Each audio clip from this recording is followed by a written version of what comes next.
Alright, welcome back to another objectively correct tier list. Again, my opinions are objectively correct. You're free to disagree, but you're wrong.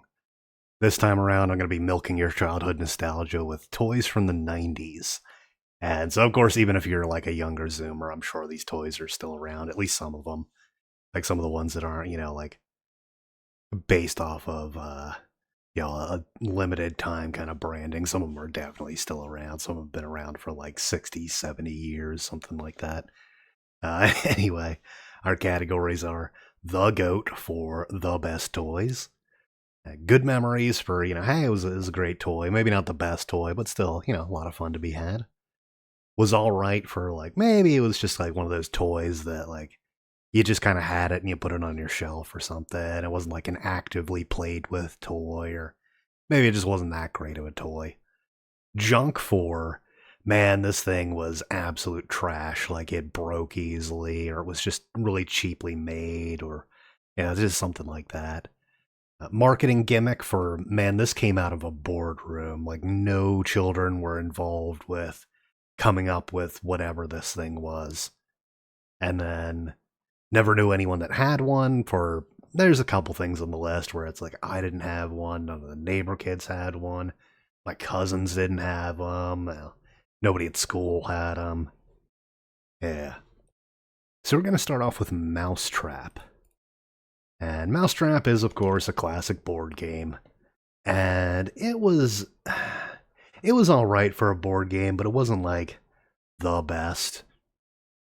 The idea was like you moved your mouse around here, like you'd roll the dice and move your mouse like to whatever like block it was, whatever spot it was, and then you do whatever is on the list. Some of it's like add a piece to the board, and I think someone's like turn the crank. Um, yeah, I think if I remember correctly, it's been a very long time since I played Mousetrap. The end goal was to get your mouse to the cheese and not get caught in the trap. And yeah, so the toy, I mean, the board game was all right. The problem with it was these long, thin pieces of plastic. So this is a one big Rube Goldberg machine. So if something in here gets bent, or if it's kind of like out of position a bit, like maybe these bars get bent and like the tub won't fall down right, or it won't do it at the right speed, and then the guy that's supposed to like backflip into the tub will miss, or this gets a little bit bent, when you're putting it together, you're a little rough with it or something, and then it doesn't knock the ball bearing, so you kind of have to like move it along yourself, or you have to like tap the little bucket here to get this to work. And yeah, I mean it was all right, but I'd put it in. It was all right. It was an all right board game. Yeah, the little fishing fish. It's a good toy for once kids stop shoving everything in their mouth.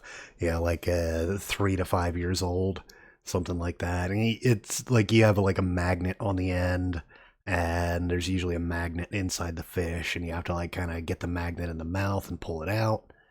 I know there's a few different designs for the toys like these, but yeah, the one that I remember having and playing with was it had magnets in the bottom of the fish and on the pole itself. Uh, hey, it's good times. Good times when you're a little kid. Oh, GAC. So I never had GAC. I don't remember anyone ever having GAC. If I'm remembering correctly, it was kind of overpriced. It's like slime in a plastic jar, but it was like, if I'm trying to remember, it was close to like $10 or something like that. It was, if I'm remembering correctly, it was quite overpriced, for a toy. So basically, nobody I knew had it. Uh, um, oh yeah, yeah, the little like rubbery hemisphere things. Ones that you have to flip it upside down and like inside out, and it'll eventually pop back to its original shape. And so you set it on a desk, and it'll like kind of shoot up in the air. Eh, Good times, good times. You get those out of like the 25-cent vending machines. Go outside the toy store or the grocery store. Oh, Pogs. So, Pogs, where I grew up, they were not very popular. Like, they were and they weren't. Basically, everybody had Pogs, but I think it's like all of our parents got it for us because, like, nobody played Pogs, nobody was like showing off collections, but basically everybody had like a tube, like one of those like plastic tubes of Pogs. And yeah, everybody basically had like a slammer or whatever. I think what it was one of the townies figured out that Pogs were going to be like a big Christmas fad or something, or he had heard they were going to be a big Christmas fad. So he went out and he just bought cases of the stuff and set up a shop in the mall, set up like a little stand in the mall. And I want to say he had like maybe like six, like basically wooden barrels, like 55-gallon drum size wooden barrels of the things. Sold all of them and was gone. Like took the money and run. Yeah, took the money and ran off and never tried to make it like a continuing thing. Never tried to like make it an actual game that people play. Just made some money and, and was gone. Yeah. Easy bake oven. Okay, so I didn't have an easy bake oven. I had a creepy crawlers. And so creepy crawlers is kind of like easy bake oven for boys, where it had like these like metal molds that you could dump a liquid into, and it would come out like almost like one of those like jelly fishing lures, like those rubbery plastic jelly fishing lures, and it was like stuff like tarantulas and uh, centipedes and scorpions and stuff like that, and that was a lot of fun. I had that for a few years, until the thing eventually breaks, because they're not extremely well made. Uh, but no, I mean, I want to say my cousin had one. Yeah, it was either my cousin or one of my like girl neighbors had one, and yeah, I mean, it's an all right toy. Yeah.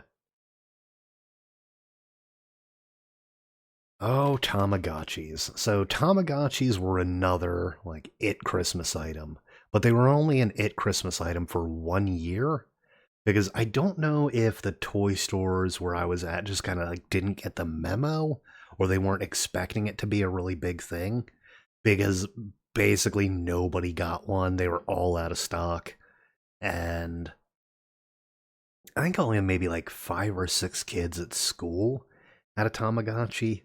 And so they'd, of course, bring him in and go to show him off. They got him, chained to their belt loop or their belt or, whatever. They're tied to him somehow.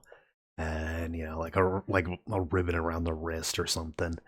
And when we finally actually got to see what the Tamagotchis were, we're all kind of like, that's kind of lame.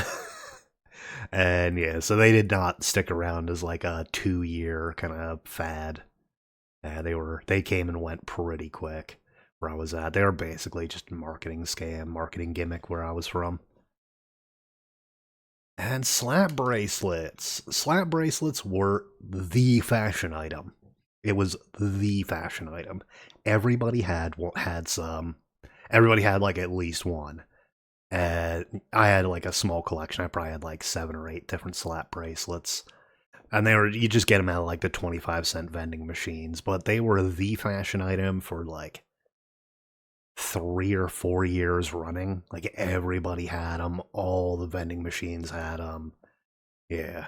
And even if you're a young Zoomer, you might even recognize them because they tried to bring him back, I want to say in 2017, 2018, right around there. They tried to like bring this back as a fashion fad. And yeah, apparently it did not go over well. It didn't do very well, but they're kind of like a thin piece of metal that almost like measuring tape, but much stiffer and wider. And so when you like tapped them on your wrist, they'd wrap around. And they just all had all these like different designs and stuff. I had a couple of them that had like I think some stripes and I almost certainly had like a cow print one. A lot of those going around. Yeah, and yeah, so they were the fashion item for years running. They were the absolute goat. Everybody had them. Everybody wanted them. Uh, and if you didn't have one, you were lame. Ah, Power Wheels, man. Somebody had rich parents. Nah, but really, Power Wheels. I think a couple of the kids in the neighborhood had them. By like couple, I mean like literally two. Because A, they were kind of expensive, and B, they didn't really, the batteries didn't last. Like, they didn't last an all day play session. Like, or if you're out on the weekend and you're out at the playground for like 8 or 9 hours, and the batteries would not last. So they'd be out there for a couple of hours and then they have to take it home to recharge and like come back on foot. And, enough times of doing that, and eventually it just stops getting brought out. You know, the only time you'd see them riding the Power Wheel would be like if they're out in their own yard, out in their backyard or something, riding around the Power Wheels. But no, they did not get brought out. So some time travel advice to toy makers in the 90s. If you're making a toy that runs on batteries and the batteries don't last like 8 hours, it's not going to be good for like a group play session. If they have to leave, halfway through, uh, yeah, it's not going to continue to get brought out, and other kids aren't going to want it. But yeah, it was all right. Like it was okay, but again, it's just the batteries just didn't last, long enough.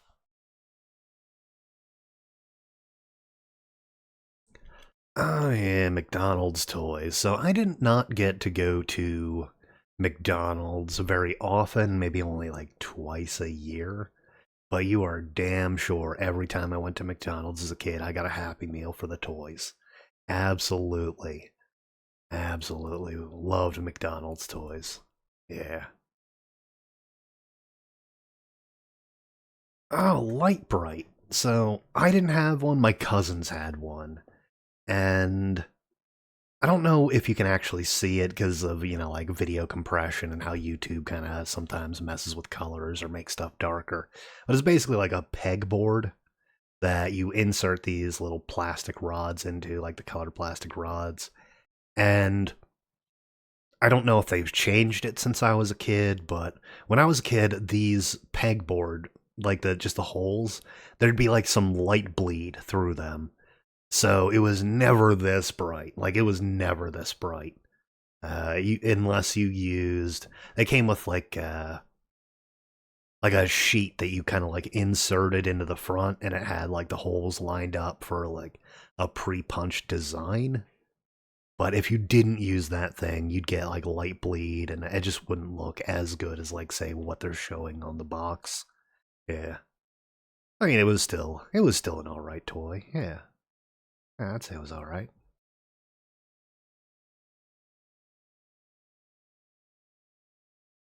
And Silly Putty. Okay, so Silly Putty, I guess it was an okay toy. It wasn't.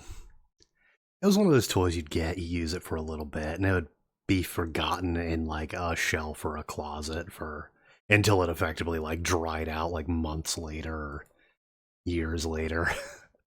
It was just one of those like kind of reasonably inexpensive toys that just I don't know, you'd get it and eh, use it for a little bit, but there wasn't like anything super novel about it, so it's just not something you'd keep playing with. Yeah,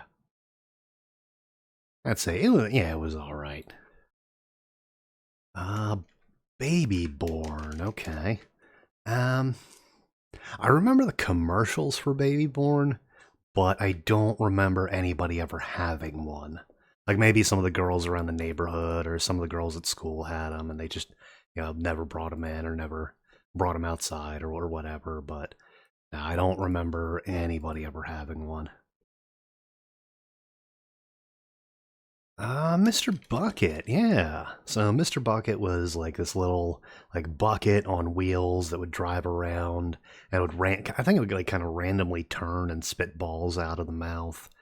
If I remember correctly, it's been quite some time for since I've used one. I didn't have one, but I think one of my neighbors had one. So yeah, we would occasionally play, and uh, yeah, it's essentially like you'd scoop up the little balls and you'd get them back in the bucket and you try and keep count. And like whoever had gotten the most in there at the end was the winner. And yeah, I don't know. It's just one of those toys to get kids running around and exercising a bit. I mean, good times. Good times. And yeah, sock and boppers or oh yeah, that's right. They had to rename it. They had to rename it to soccer boppers because the Rock'em Sock'em Robots people sued them. And but I mean, oh man, these were plenty of fun. Basically inflatable boxing gloves and put them all over your hands, and you could just wail on each other and not actually get hurt. Good way to get out, childhood aggression and energy. Yeah, absolutely good times. Mr. Potato Head. So Mr. Potato Head, I think, is a nostalgia toy. Yeah, like it was one of those toys that like our parents had when they were kids, and so they'd get it for you. And it was just never the greatest toy. It was just something that you kind of like put together and put on the shelf. I didn't have one, but my cousins had one. They basically just never played with it. It's just kind of a thing that you put together like one time and put it on the shelf, and you're kind of done with it. I don't know. I hesitate to put it in junk because it wasn't badly made, but it wasn't a great toy. Uh, um, what is it? Oh, that's the Spice Girls. Yeah, we had Gopnik Spice, Frizzy Spice, Slutty Spice, Redhead Spice, and Pet Play Spice. No, I think it was it Sporty, Scary? It's Ginger, and I want to say it's Baby. I don't remember this one. Yeah. Um, of course, everybody knew the Spice Girls, but um, I definitely don't remember anybody ever having all the dolls. So I don't know. I don't really remember anybody having it. So yeah, is that Doodle Bears? Oh, okay, Scribble Me. Um, there were a few different brands of like the draw-on bears. They had the like, washable markers, and you could like draw all over the bear, then throw it in the washing machine, and then throw it in the dryer, and it would come out like ostensibly clean. Like it would come out with most of the marker gone or like really really faded.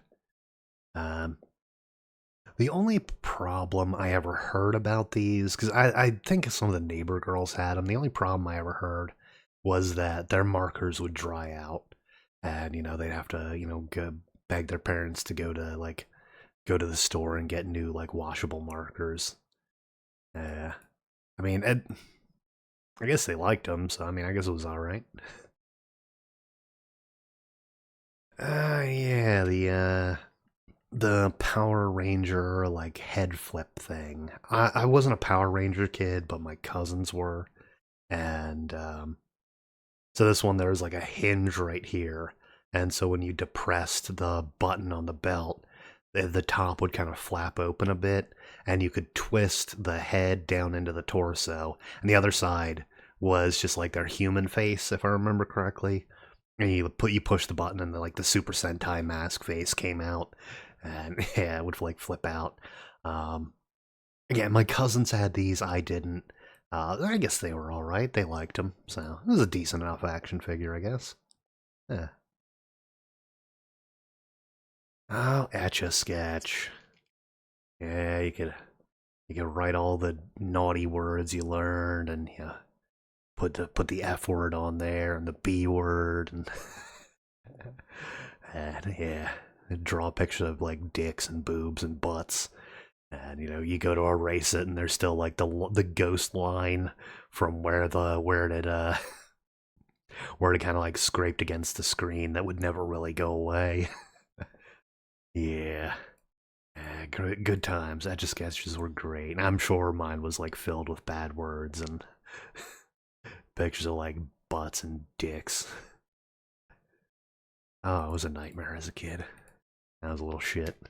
Furbies. So Furbies were another like it Christmas item for I want to say it was like 3 years. It's like 3 years running that Furbies were a thing. I want to say it like went all the way into like the 2000s. I think it was like real late 90's they came out, and it was like kind of like 99 like 98, 99, 2000, 2001, somewhere around there. And it ran for quite a few years, and I didn't get Furbies. Like I didn't want one. I didn't think they were neat. I didn't think they I didn't think they were cool or anything like that. But man, yeah, a couple of the kids in the neighborhood had them, and I always thought it was just some marketing gimmick.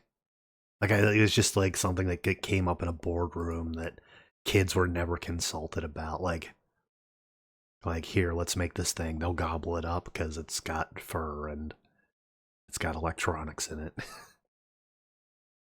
um, Sky dancers, yeah, sky dancers. That's right. My cousin had one, and one of the girls in the neighborhood had one. I mean, I guess they'd have fun with them. The one that my cousin had was a little bit smaller and it had like a trigger on it. You like pull the trigger and it would spin around until you got it going fast enough to where it would like kind of pop off the top and fly a bit, crash into a wall. And this one I think is just has like a pull string. And I mean, hey, they seem to enjoy it. I guess it was all right. Yeah. Oh, hungry, hungry hippos. So, I am sure at some point in history, Hungry, Hungry Hippos was a well made game. But by the time I was a kid, like the one we had, and everybody that I knew who had one, it was broken. Like, either the handle on one of the hippos would snap off, or like the gear or like whatever mechanism on the inside that makes like the neck extend and the head like pop open and come down and grab a pellet would like get like either disconnected or it wouldn't go together right. So like only the head would extend, but like the mouth wouldn't go up and down or pick up a pellet. And so like basically everybody's Hungry Hungry Hippos when I was a kid was like either a 3-player game or a 2-player game because like at least one of the hippos was broken on basically everybody I knew. Their thing of Hungry Hungry Hippos, yeah. Like it was I'm sure at some point it was built well, but not when I was a kid. Yeah. Viewmaster. This is another one that I just didn't get, like, why anybody would buy it. Because it wasn't a cheap toy, and it was a very, very, like, limited kind of, like, entertainment for your dollar. Because, like, I guess they maybe made the mistake almost of putting demos out.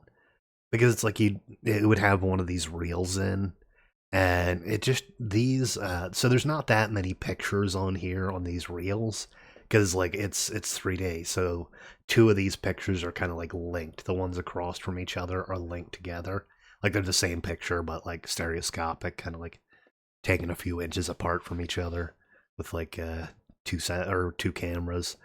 And so like you'd only get what, like 1, 2, 3, 4, 5, 6, 7, yeah, 7 pictures per reel, and it only came with a few reels, so you're really only getting like a couple minutes of entertainment out of it. And it wasn't a cheap toy. It wasn't something you get for like, $5 or something. Nah, so like I always thought this was absolutely a scam. Yeah. Oh yeah, Mighty Max. Yeah, it was like Mighty Max, I think that's what it was called. It was like, I guess it was kind of like Boys Polly Pocket. And I guess maybe like the makers of Polly Pocket were like, hey, look how popular Polly Pocket is with girls. Let's make one for boys. And so I don't remember these being around for long. I don't think they were very popular. Because it's kind of like okay, you get like a couple of little figures, and they're not really like action figures. Like action figures you can play with like for the longest time. Like you just need like a couple more action figures to your collection, and you can add, a couple like dozen or 100 more hours of playtime. Um, yeah, I guess it was all right. It was all right. I think I had like one of the Mighty Max playsets, like one of these little things. I don't remember which one I would have had or what, but I'm pretty sure I had one. Nah. Moon boots or moon shoes. I don't think I knew anybody who had moon shoes for more than about 3 days. Because it was only a matter of time before they were jumping around and they would kind of like land sideways or land on the front of these, and either the frame would break or they would just absolutely eat shit. They would just smash face first, like right into the ground, and like their parents would take them away because they were getting hurt. I don't know anybody who had these for like an extended period of time. Yeah, they would just absolutely get broken real quick, or people would get hurt, and and yeah, the parents would take away the toy. Um, My Little Pony. Okay. I do remember the old My Little Pony reruns on TV. Um, I don't think I knew anybody who had them.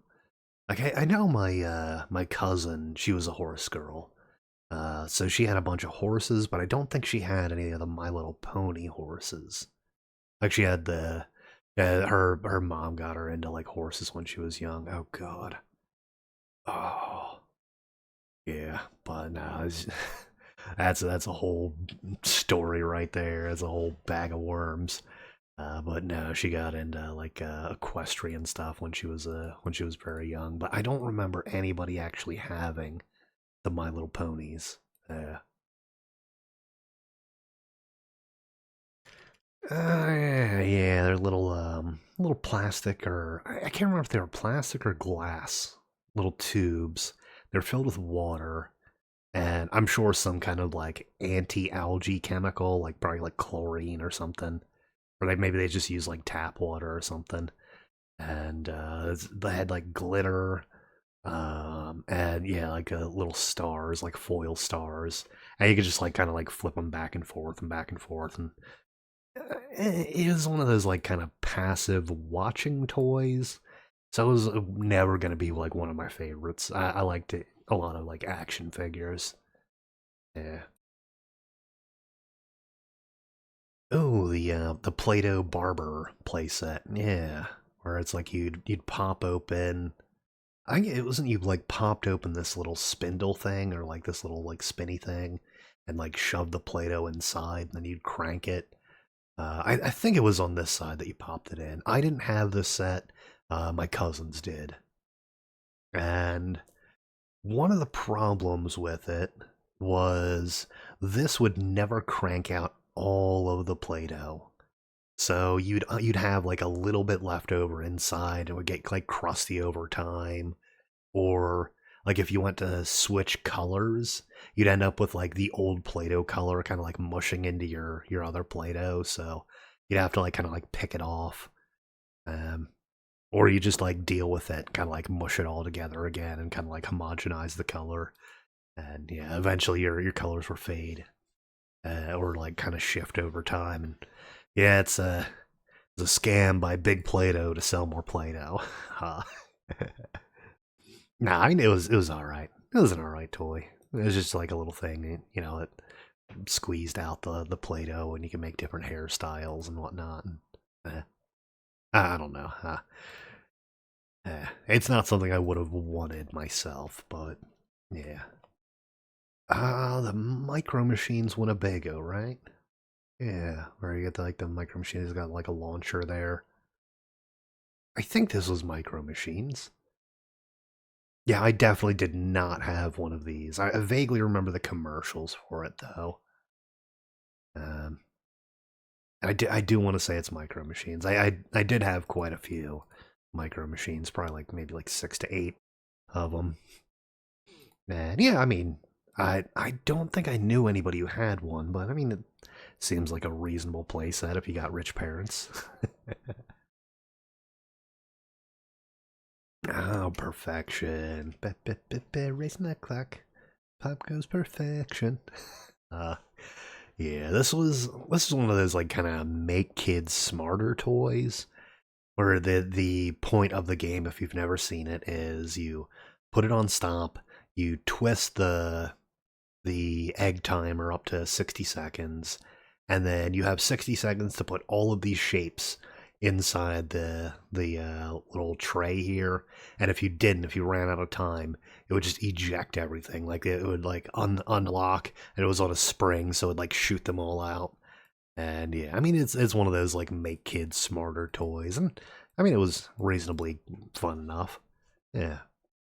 Bouncy balls. So I didn't have a huge collection of bouncy balls, but I still had, a handful of them. I had, like maybe a dozen or so. And yeah, they're plenty of fun. Again, it's if you've got a quarter and you're at like the mall or leaving the grocery store or wherever, and you happen to have a quarter, yeah, grab a bouncy ball or one of these like one of the poppers or one of the slap bracelets. You definitely grab something, but yeah, good toy, good memories. Oh man, Pokemon. So I weirdly, where I grew up, basically everybody had a set of Pokemon cards, but almost nobody played Pokemon. It was like me and like three other kids around the neighborhood that played Pokemon. Same with Magic. Basically everybody had like a set of Magic the Gathering cards, but almost nobody played it. And now like we regularly played them. Actually, hold on, let me think about something.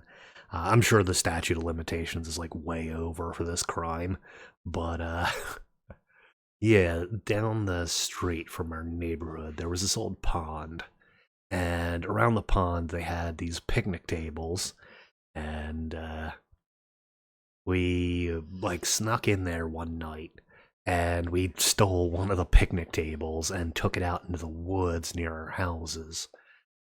So we could like just go out in the woods and play Pokemon and Magic there. Yeah, so it would be like kind of closer to the house, but still like not like nearby anybody else. So we can just kind of like play in peace and quiet. And yeah, we were actually the reason why they started chaining up the the picnic tables. For the longest time they weren't, but yeah, we we definitely snatched some. But now great times, great times. Pokemon and Magic were the goat, the best toys. Ah, yeah, again, somebody had rich parents. The Power Rangers Megazord. Yeah. Again, I wasn't a Power Rangers kid, so I wouldn't have had one. I don't think my cousins had one. I doubt my uncle could have afforded it. He was a truck driver for the longest time, and my aunt was like homemaker most of the time. She occasionally worked at a nursing home, but most of the time she was at home. And yeah, so I don't really know anybody whose parents could have afforded a Megazord. Oh, ring toss. Ring toss was universally junk. Everyone that I had and everybody that I knew who had one, every single one of them were broken and broken really quickly. So like it was only a matter of like maybe a couple of uses before either like the pump broke, or you got some like an air bubble into there and it just never worked right again, or the seal of it broke and it just leaked water everywhere. Yeah, they were universally crap. They were absolute junk. Ah, yeah, Rock'em Sock'em Robots. Again, this is just like Hungry Hungry Hippos. I'm sure at some point this was well made, but not when I was a kid. No, absolutely not. The turnbuckles or whatever, the little corner posts for the ring. They were like they'd end up getting bent, and every single like these strings that are supposed to be like the ropes, they were all like really like droopy. Um, the mechanism for like moving the robots back and forth would usually end up getting messed up, and like you'd have a robot that wouldn't move correctly, or you'd end up with like when you went to push the neck back in, like the neck would snap. Yeah. And this is when I was a kid. These were absolute junk. Yeah. What boy? Doggo big snoozing. He is big snoozing behind me. Oh, Tickle Me Elmo. So I didn't have a Tickle Me Elmo, but we all played with Tickle Me Elmo when we went to the toy store. Every single one of us, and I know like anybody watching probably did it too. Just went down the toy aisle and pushed every single one of the buttons. Absolutely, we all did it. Good times, good times. Yeah, but just run by and just like push like they'd have like a wall of like 8 or 10 of them, and you just run by and you push all of them and you keep running like a little shit. Oh, Slinkies. Slinkies were another toy that just they didn't last. And the problem that I had with them was I had two different Slinkies when I was a kid. One was plastic and one was metal. And both of them like went downstairs, but so often while they were going down the stairs, they'd end up getting tangled in on one another. Like the like one side would like go up against another one, and it would just like start rolling down. It would get all like knotted up on itself, and so you'd have to like spend time unwinding it. And the problem with that is it was only a matter of time before you bent it like a little too much, and then just like it would be warped and it just would not work right again. Yeah, both the plastic and the metal ones I had that happen too. uh, Talk Boy. So I am aware of the Talk Boy. um it was originally a movie prop for one of the Home Alone movies. I want to say it was Home Alone 2. Yeah, I want to say it was Home Alone 2, the one where he's like in New York and staying at like the Trump Hotel or something. um, in hindsight, like what were they thinking? What were we thinking? The idea, like this was just originally a movie prop, and there was such like a rabid call for these to be made real that they ended up making a line of talk boys where it's just like this the microphone, this like the speaker, and it's just like a cassette recorder. And man, I we were so gullible and easily marketed to as a kid. God. Oh, Teenage Mutant Ninja Turtles. I loved the Ninja Turtles. I had everything Ninja Turtles that I could get my hands on. I had like Ninja Turtle shirts, I had Ninja Turtles underwear, I had Ninja Turtles action figures, I had the video games, um, anything that I could find that I could get a hold of that was Ninja Turtles. I loved it. Oh man, Ninja Turtles were the goat. Yeah. Oh, the Robo Dogs. There are a few different brands of like robot dogs, and that's another one that I didn't get as a kid. Like I looked at that and I was like kind of like, why? Like just get a dog. Just get a real dog. It's gonna be about the same amount of money to buy one. But I mean, sure, maintenance and upkeep and whatnot, but but no, like I guess because we had a dog when I was a kid that I never understood like getting a robot dog. I always thought it was just like a marketing gimmick, like just kind of like a scam. Like who wants this kind of thing. And troll dolls. I had two troll dolls. I had a small one and I had a big one, like bigger. The small one was probably about, like, hair included, it was probably only maybe like 2 inches. And the larger one was like maybe 6 inches. And yeah. And I mean, it was just something to have and put up on the shelf. It was more of like a collection item than like kind of like an action. It's not really like an action figure where, you're going to like actively play with it. Um, I wonder if my mother still has the troll doll that I bought for her. Because I remember I had bought her one of the little troll dolls. I think I had like used my, yeah, I'd used like my birthday money to buy her one for Christmas. And yeah, so I wonder if she still has that, because I bought her that for like years and years ago. Like it had to have been like at least 20 years ago by now. Yeah, I was a little kid and I went to the store or like I ran off while in the store and bought it in secret. Yeah. I mean, they were all right. Yeah, they were all right little dolls. Oh God. Oh, the Tiger handhelds. These things were a borderline scam. And the reason I say borderline is like, yes, they worked, but these were coming out between the periods where you could get a Game Boy and the Game Boy Advance. So, like, I think the Game Boy Advance was like very, very early 2000s. It came out in North America. But like the Game Boy had been around since like the late 80s, right? So at the time when you could get a Game Boy for like maybe 100 with a game, maybe 150, something like that. These were like, I want to say these were like 15 or $20 a piece in comparison, and the games were just bad. Like they were the most quickly and cheaply made games. I hesitate to even call them games. Like this background here, like the little mountains in the background, that's not actually a background in the game. That's just like a piece of plastic behind a clear LCD screen. Oh, they were such crap. They're absolute. They absolute like somewhere between junk and scam. Yeah, I think I would want to put them in scam.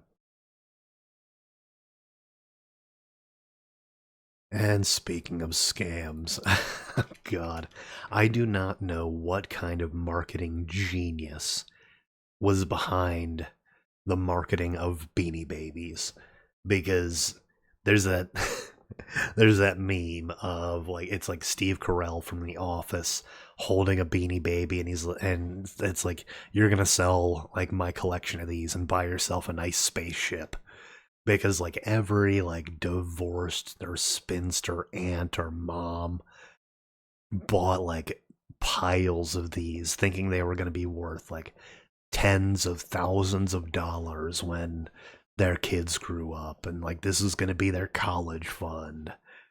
And, oh, I knew so many like single and divorced moms that like got like piles of these things, and I don't know where like that came from. Like the idea that, oh yeah, these are going to be collectible.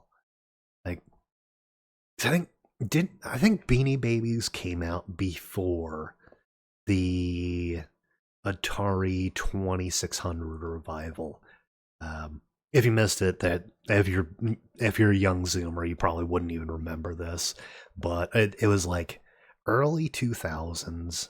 It was like late 90's or early 2000s. There was the Atari 2600 revival where people were paying like hundreds and hundreds and hundreds of dollars for these old Atari games and Atari consoles.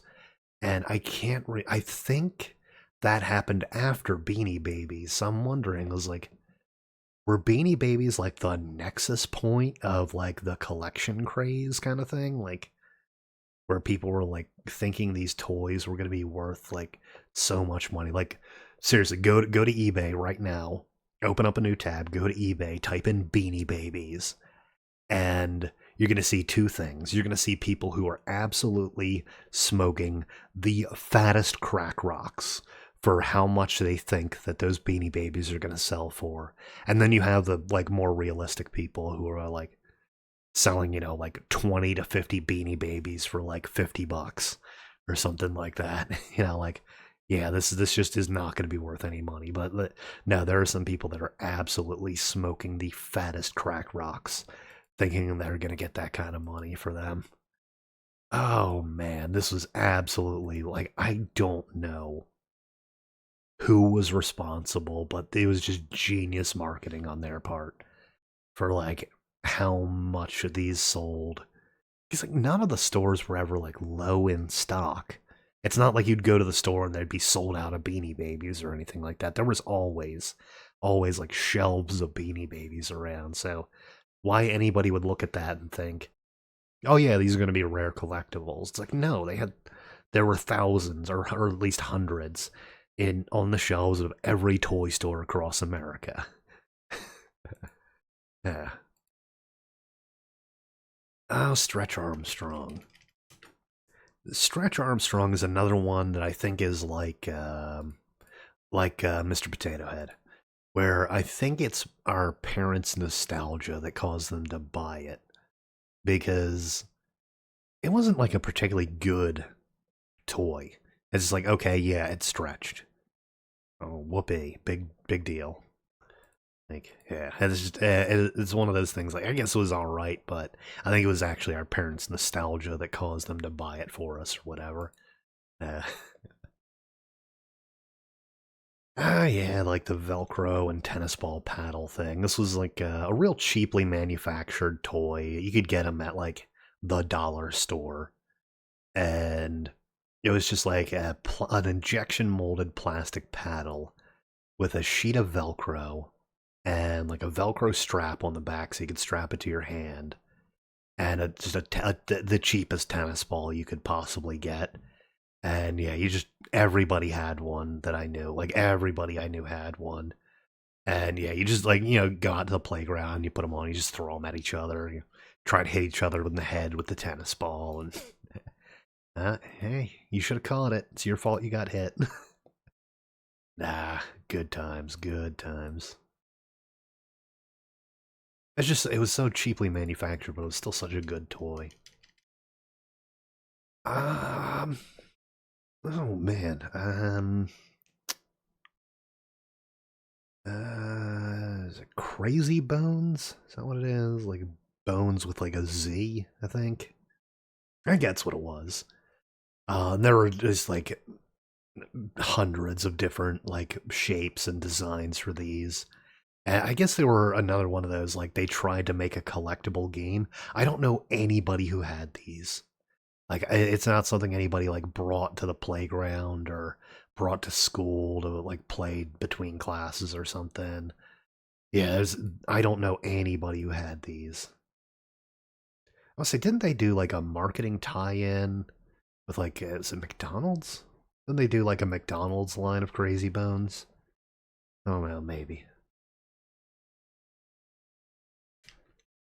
Yak Back. Okay. This is another one kind of like the Talk Boy that I just don't get. Like this was created in a boardroom.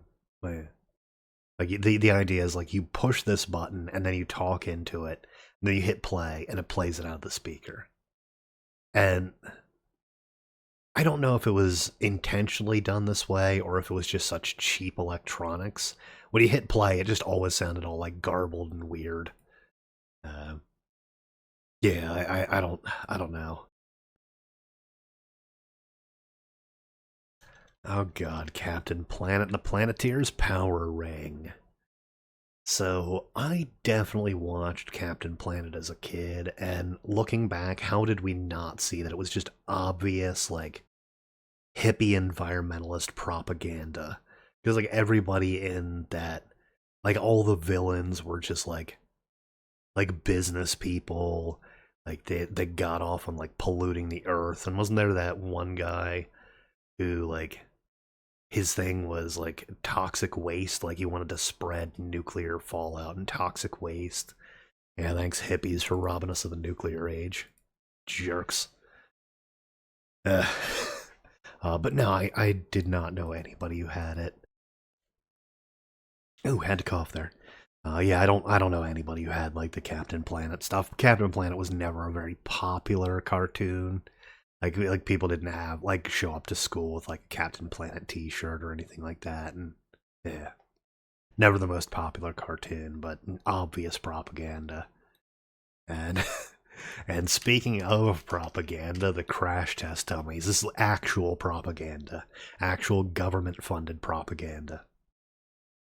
And I mean, I guess it kind of worked because when the crash test dummies came out, it was like people still were not wearing seatbelts. Like a lot of people were still not wearing their seatbelts. I think it was like more than half of America didn't wear their seatbelts when the crash test dummies were first around. And yeah, it was like Vince and I would say it was Larry. And it was just like these commercials. They were targeting children. And I was like, you could learn a lot from a dummy. And it's like, oh, I don't need to wear my seatbelt. And well, they go like flying out the windshield, or like their head would pop off or something. And yes, actual propaganda marketed to children. They made toys out of it. Absolute propaganda. But now, like I know a couple of people that had the crash test dummies as kids. Yeah. Yeah. The turtle van or the party wagon. I think that's what it was called. Um, I wanted one so bad. I wanted the turtle van so bad, but of course, like parents couldn't afford it. Dad's a cop, mom's a stay at home mom, and back when it was no longer economically viable to do that. Yeah, so not a lot of money to go around, but nah, I wanted one so bad, but nah, I didn't know anybody who had one. Nah. Yeah, just Barbies. Yeah, Barbies. I mean, all the girls had them. All the girls had Barbies, and I guess they were all right. But I mean, like, it was a girl's toy, and I was an action figure guy. So, eh. Legos. So Legos were probably one of the best toys to ever be invented. Really. Uh, I know I had a lot of Legos as a kid. Like I had like a banana box full of Legos as a child. But I did not get a lot of Lego playsets like around like birthdays or Christmas. So I'm pretty sure we had a lot of like hand me down Legos that my uncles and aunts or whatever, growing up getting rid of toys and hand them down to the kids. Yeah. Definitely were the best toys though. I loved Legos. Um hmm. I know what it looks like, but it's not. It looks like Super Dimension Fortress Macross Destroyed Defender, or the Rifleman from BattleTech, because it's got like the sensor bar and it's got like the guns, but both of them don't have articulated arms. They just have the weapons mounted at the shoulder. So I know it's not that.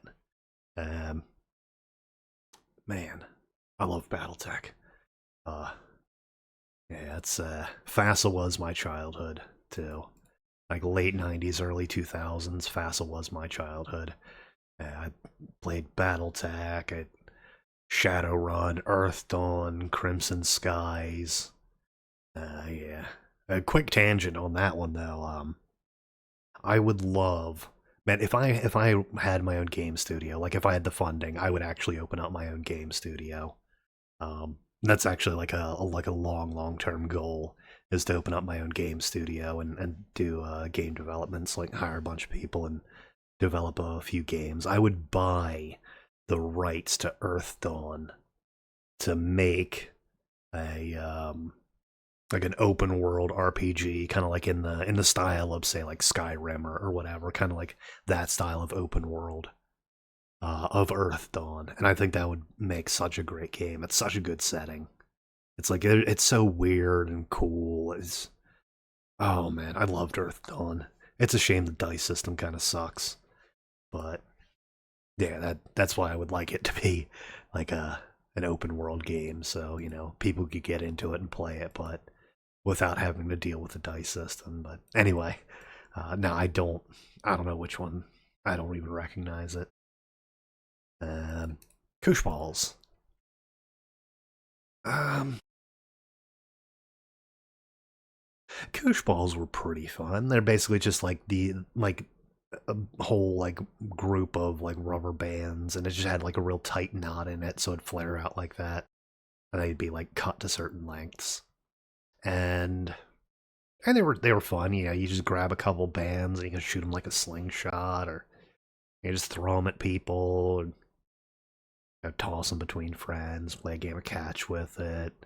And of course, you could like bean somebody and they wouldn't actually really get hurt because you know all the little rubber strings. It's got real heavy, real high aerodynamic drag. So yeah, good times, good toy.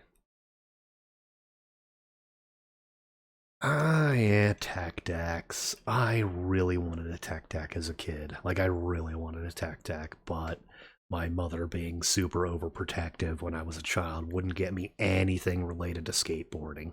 Like, I wanted to learn how to skateboard. I wanted to, you know, Tech Deck. Actually, for a few years for Christmas, I asked for a snowboard. I figured, like, hey, if you know she won't get me a skateboard, maybe I can learn to snowboard. But no, she refused to get that. You know, you're gonna split your head open, blah blah blah blah blah. And yeah, little does she know, uh, I can find my own ways to injure myself badly.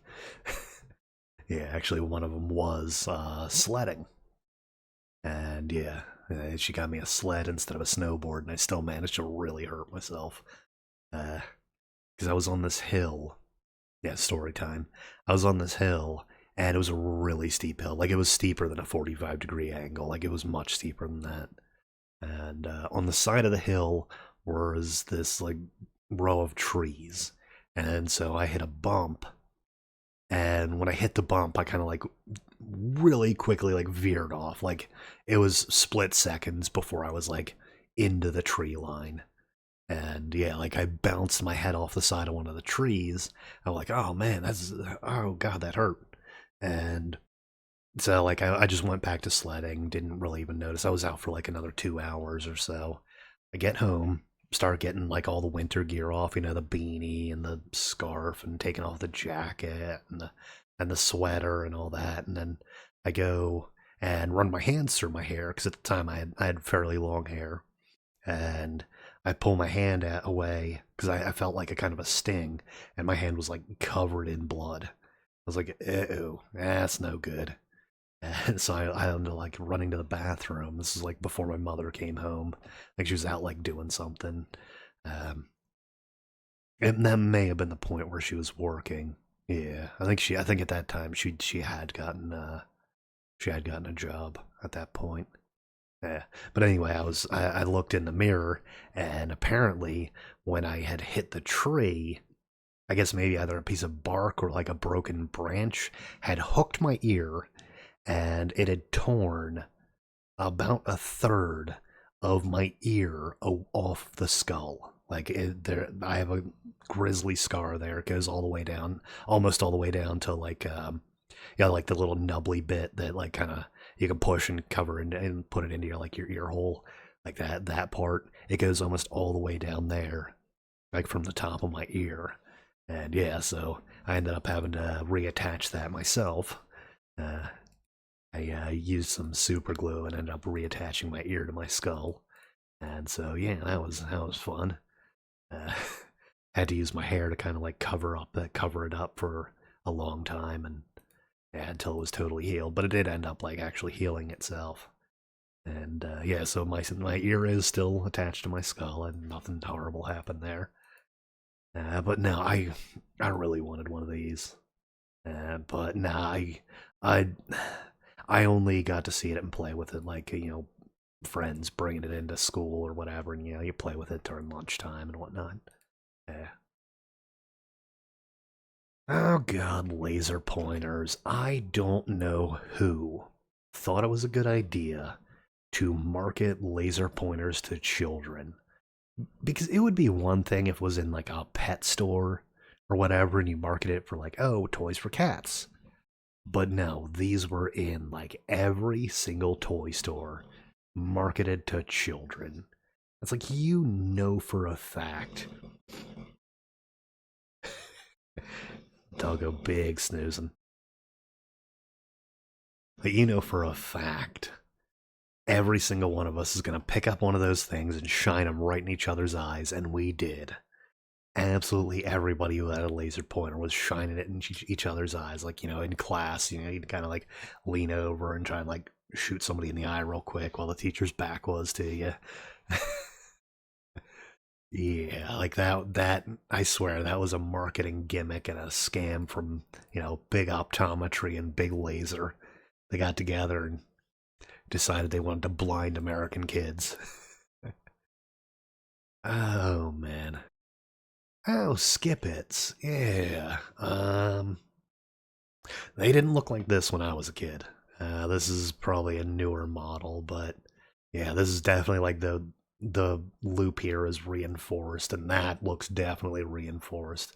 Because when I was a kid, they looked like this piece of plastic here was just so cheaply made that like a bunch of girls got them in the neighborhood got them when they were younger, and they'd take them home, they'd throw them in a toy closet, and this part would just get bent.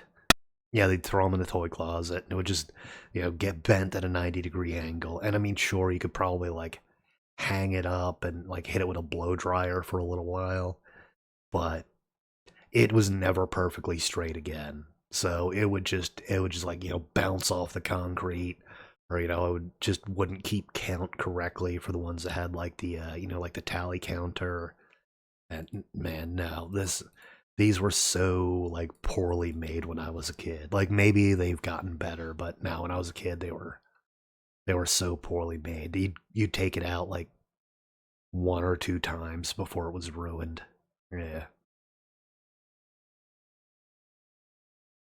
Oh, Crocodile Dentist. There are a few different versions of Crocodile Dentist. So this is like the cheap version, because the other version it came with like a tool, and you would actually like pull out the tooth, and that one had like a wheel underneath that if you pulled the wrong tooth it would start spinning, and then like the jaws would close and like the legs would start flailing. But it's regardless of which one you had, still a good toy. Still some good times. Oh, Street Sharks. Yeah. So I remember Street Sharks. I remember the cartoon. Nobody really liked Street Sharks. Like nobody was talking about it. Nobody had like Street Shark action figures. Nobody had any T-shirts or lunch boxes. We weren't talking about it on the playground. Like nothing. Nobody was into Street Sharks. Yeah, so like I vaguely remember it being a very short-lived series, and like the cartoons and toy lines, like maybe only around for like a couple of years, like maybe 2, 3 years. Because like nobody was into it. It was kind of like Captain Planet. Like maybe a couple kids watched it, but nobody was talking about it. Yeah. Yo-yos. So yo-yos were a great toy, but it was more of a while you were doing other stuff toy. So like walking around the neighborhood with your friends, or hanging out at the playground, or going to the convenience store to pick up some snacks. You just have a yo-yo and just get out some energy. Just have something to play with. Good times, yeah. Yo-yos were a good old toy. But yeah, okay. So I guess these have been my objectively correct opinions. Again, you are free to disagree, but you're wrong. I'll catch you on the next one. Peace.